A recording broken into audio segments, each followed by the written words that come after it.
Fala pessoal, tudo bom? Meu nome é Ramon Santos, eu estou falando em uma série de vídeos sobre a plataforma Midjourney e gostaria de compartilhar com vocês o conhecimento e o estudo em torno dessa plataforma de criação de imagens. O mais importante aqui é de fato a gente ir direto para a documentação da plataforma para poder entender o que é que os próprios desenvolvedores falam que é possível, que é autorizado, quais as limitações e quais as possibilidades do Midjourney. Vamos juntos então nessa série de vídeos falando sobre a própria documentação? Vamos nessa que a gente tem muita coisa para aprender aqui em torno do Midjourney. Como vocês podem ver nesse momento, eu estou na tela de documentação da plataforma, especificamente dentro das diretrizes da comunidade, e fiz essa tradução aqui usando o próprio componente do Google, traduzindo do inglês para o português, para poder falar junto com vocês e fazer até mesmo alguns testes de utilização dentro da plataforma, utilizando lá o bot do Discord. Vamos ler esse conteúdo de forma simples, de forma calma, para que a gente possa realmente entender adequadamente e poder utilizar o software da melhor maneira possível. Diretrizes da comunidade. Midjourney é uma comunidade aberta por padrão. Para manter a plataforma acessível e acolhedora para o maior número de usuários, o conteúdo deve ser PG-13. Aqui no Brasil, para a grande maioria das pessoas, isso é uma sigla bem nova. Eu já dei uma olhadinha no que significa, mas eu quero junto com vocês perguntar a outra IA o que seria PG-13. Vamos nessa? Vou então construir aqui a minha pergunta. O que é PG-13? E vamos ver a resposta. PG-13 é uma classificação de idade utilizada nos Estados Unidos para indicar a adequação de um filme, especificamente está sendo explicitado filme, para crianças com idades entre 13 e 17 anos. A sigla significa Parental Guidance Suggest, e aí ele define aqui, crianças abaixo de 13 anos precisam de atenção de um parente ou guardião.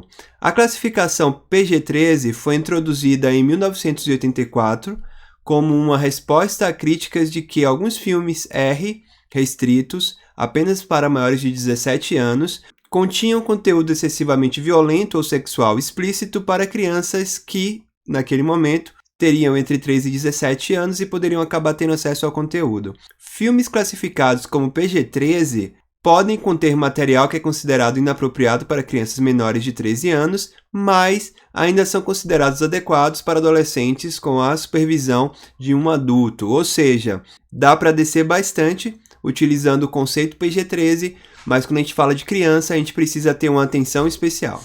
Agora que a gente já entende que PG-13, em outras palavras, poderia ser uma construção de algo. Lá ele fala filme, aqui a gente falaria especificamente de conteúdo audiovisual baseado em imagem, que poderia ser até 13 sobre a supervisão de um adulto.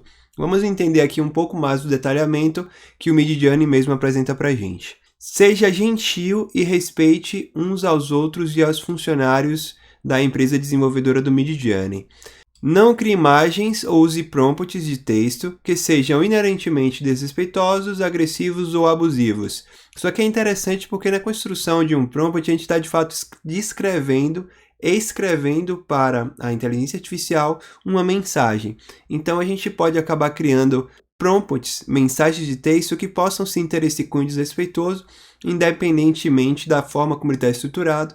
Isso poderia ser sim interpretado, então fique atento a isso. Violência ou assédio de qualquer tipo não serão tolerados. Mais uma vez, é muito clara a possibilidade de interpretação do prompt por uma pessoa, e aquele conceito pode ser sim interpretado como violento ou de assédio, e isso seria desinteressante aqui de acordo com as diretrizes da comunidade. Sem conteúdo adulto ou gore. Então evite a construção desses conteúdos que têm essa especificação. Vamos voltar lá no chat GPT para dar uma olhada no que seria gore. E eu vou perguntar de forma bem direta o que é conteúdo gore. Conteúdo gore é um tipo de conteúdo violento e explícito que retrata graficamente a violência e a dor humana, como mutilações, ferimentos graves e morte. Isso aqui é até bem interessante de se ler porque muitos processos criativos baseados em games ou até mesmo em terror ou drama, podem ter isso aqui como peças gráficas. O Midjourney, ele alerta contra isso, mas sim é possível fazer a criação de algumas imagens gore com todo o cuidado devido, principalmente com a sua devida contextualização. Esse tipo de conteúdo é comumente encontrado em filmes, como eu disse, jogos e histórias em quadrinhos e podem ser perturbadores para algumas pessoas.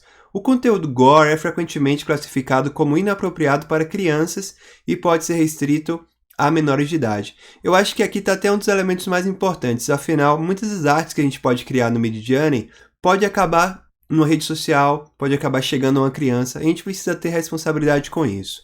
Algumas pessoas apreciam o conteúdo gore por sua natureza impactante e chocante, enquanto outras o entendem como ofensivo ou perturbador. Independentemente da opinião pessoal, é importante levar em consideração as preferências e sensibilidades de cada indivíduo ao consumir ou compartilhar conteúdo gore. Vocês vão acabar conseguindo gerar alguns conteúdos gore, às vezes até por acidente, mas, como ele mesmo fala aqui no ChatGPT, é importante ter um pouco de sensibilidade para com o nosso consumo e para com o compartilhamento desse tipo de conteúdo. Volta para o Midjourney. Não reposte publicamente as criações de outras pessoas sem a permissão dela. E isso aqui é um elemento bem interessante que diz o seguinte: as imagens criadas no Midjourney são protegidas por direito autoral. Isso é algo bem controverso, mas o direito autoral, se você estiver utilizando a plataforma Midjourney, ele é seu na obra final construída. Existe um pouco de Creative Commons, a depender da forma como você utilize ali, mas isso é algo que eu venho potencializando até para gravar um outro vídeo, trazer talvez alguém da área de direito, lembrando que há uma necessidade de distinção entre a área brasileira de direito e a área estadunidense de direito, afinal são duas leis distintas. São bases legais que podem compartilhar de similaridades, mas que são distintas em si. Então vale a pena entender que esse software cria imagens lá, que serão utilizados aqui, e pode haver algum imbróglio de entendimento jurídico sobre direito autoral, por exemplo, que seria tratado mais aqui explicitamente no Brasil. Então fiquem atentos a isso e não usem as imagens de outras pessoas, porque o próprio Midjourney já deixa claro para você que isso é desinteressante. Tenha cuidado ao compartilhar. Não há problemas em compartilhar suas criações fora da comunidade do Midjourney, mas considere como outras pessoas podem ver o seu conteúdo. Exatamente pelo fato de que você vai fazer criações totalmente distintas em alguns aspectos, e tanto pode ser considerado positivo como negativo por aquela pessoa que está vendo a sua imagem. Então fique muito atento a isso e use uma estratégia de compartilhamento como de fato você estivesse fazendo em qualquer outro contexto onde você cria uma nova imagem que pode ser impactante ou não, e em ambos os casos causar uma percepção lá do seu público-alvo. Fique muito atento a isso. Quaisquer violações dessas regras podem levar ao banimento dos serviços. Isso aqui, inclusive, é uma das palavras que eu não vejo comumente aqui na estrutura do Midjourney. A palavra banimento, mas ela está explícita aqui. Não somos uma democracia. Eles estão falando pra gente. Eles não são uma democracia. Não será por voto que João ou Ana irá continuar a utilizar os serviços dessa empresa privada. Será, de fato, por seguir ou não as regras. Então, fiquem atentos a isso. Se eles decidirem que vocês estão violando, pode ser que a decisão seja monocrática. Comporte-se com respeito, ou você acabará perdendo os seus direitos de usar o serviço. Isso aqui é algo muito importante e acreditem, sendo uma empresa privada, eles teriam certa autonomia para tomar esse tipo de decisão. Por fim, essas regras se aplicam a todo conteúdo, incluindo imagens feitas em servidores privados, usando o modo privado e em mensagens diretas ao bot. E aqui eu queria destacar alguns pontos. É muito comum, ou pelo menos tem sido comum, que a gente crie alguns canais privados nossos para organizar um pouco melhor as nossas imagens. Teoricamente, só a gente vê aquelas imagens naquele momento, mas se você observar no momento que a imagem é criada, ela já fica pública no feed de imagens lá do próprio Midjourney. Vou mostrar aqui para vocês verem. Nesse momento eu estou na minha conta do Midjourney, uma conta que é uma conta premium. Ainda assim, eu não estou utilizando o modo private, ou seja, as minhas imagens, quando elas são criadas, imediatamente elas ficam públicas para que todas as pessoas que utilizam o Midjourney e tenham acesso a esse feed de imagens possam ver as minhas imagens. Então fiquem atentos a isso, porque independente de qualquer aspecto, suas imagens já estarão sendo publicadas aqui de forma automática e as suas criações estarão públicas. Elas continuam sendo suas, mas elas estarão publicadas imediatamente após a criação. É muito importante consultar as regras no canal Discord do próprio Midjourney, no canal oficial deles, para que vocês possam obter essas informações também de forma atualizada. Fiquem sempre atentos, um dos principais aspectos é estar no servidor oficial para acompanhar as atualizações sempre em tempo real. Vamos então dar uma olhada aqui nas notas. A gente já viu que é o conteúdo gore, são imagens que de fato podem ser perturbadoras, e é muito interessante a gente ficar atento nessas criações, lembrando a possibilidade de banimento como algo real dentro da utilização do serviço do Midjourney. Então fiquem atentos para que vocês não possam ser banidos e que aquilo venha a ser uma surpresa para você, afinal vocês estariam ferindo os próprios aspectos inerentes às diretrizes da comunidade da plataforma a qual vocês estão usando. Fiquem atentos a isso. Ele apresenta uma outra denominação da sigla NSFW, ou o que eles chamam de conteúdo adulto. Evite elementos como nudez, órgãos sexuais, fixação em seios nus, pessoas em chuveiros ou banheiro, imagens sexuais, fetiches, etc. Por mais que isso aqui esteja explícito, ele está dando uma orientação. Às vezes você passa até um prompt despretensioso para o Midjourney e ele gera uma imagem NSFW. E aí você pode reagir a essa imagem, excluindo ela ou cancelando o trabalho durante o processo. Mas isso aqui permite certo grau de interpretação. Sugiro que você faça essa primeira análise para que você depois avance publicando isso externamente, por exemplo. Fique atento, a informação está bem clara do que é ou não sugerido como interessante. E existem outros conteúdos que também podem ser ofensivos, por exemplo, coisas que podem ser abusivas de alguma forma, vistas como racistas, homofóbicas, perturbadoras ou formas depreciativas para a comunidade. Isso inclui, por exemplo, crianças, imagens ofensivas de celebridades ou figuras públicas. De forma geral, as diretrizes da comunidade são revisadas continuamente e podem ser modificadas à medida que a comunidade Midjourney cresça. Mas está muito claro que você não deve fazer, não fuja dessas linhas, afinal de contas isso aqui está muito claro e é muito coerente. Siga essa linha e você vai poder utilizar a plataforma sem muitas dores de cabeça. Banimento de palavras-chave de forma automática. É possível encontrar no Midjourney algumas palavras que realmente são banidas. E como ele descreve aqui, encontrar um equilíbrio entre facilitar a expressão artística e criar uma comunidade segura e acolhedora para um amplo grupo de usuários é um desafio. Todos têm direito a uma opinião sobre quais imagens são bonitas, intrigantes ou inspiradoras. E há uma série de interpretações individuais possíveis de qual conteúdo é ofensivo ou não, inapropriado ou não, ou prejudicial ou não. Também reconhecem que a arte tem uma longa história de forçar o status quo para desafiar as convenções sociais, inspirando discussões e desencadeando mudanças. Então vejam que ele entende isso. Ele entende, por exemplo, que no momento lá de criação das obras artísticas da Grécia, havia toda uma celebração do nu artístico, por exemplo, e aquilo não tinha necessariamente um aspecto prejudicial ou ofensivo de origem, mas a depender de um certo tipo de interpretação, em algum momento aquilo pode ter sido considerado dessa forma. Eles entendem isso e tentam deixar a arte de forma livre, mas não dá para ir tão longe. Eles continuam dizendo que ao decidir sobre a diretriz de comunidade para o Midjourney, eles consideraram muitos fatores, como tecnologia nova e um rápido desenvolvimento, sendo importante considerar como o público-alvo em geral perceberia e seria apresentado essa nova tecnologia. A gente viu que o Midjourney, quando foi apresentado, causou uma série de discussões em diversos aspectos. Ele continua ainda dizendo: o Midjourney é uma ferramenta de criação de imagens mais participativa do que um pincel e um lápis. E eu achei essa frase bem interessante. Ele continua dizendo o seguinte: a equipe não deseja participar da criação de imagens pornográficas, ofensivas ou prejudiciais. Isso aqui é importante, onde ele diz que ele participa do processo criativo e que não necessariamente você tem um pincel e um lápis na mão para ter total responsabilidade do processo. O mais importante, porém, era o desejo deles de criar uma comunidade acolhedora e inclusiva para todos os usuários. Todos é uma palavra bem grande aqui nesse aspecto, mas que realmente quanto mais ampla fosse, o mais interessante seria. Para isso, eles estabeleceram diretrizes que proíbem determinados comportamentos e linguagens na plataforma.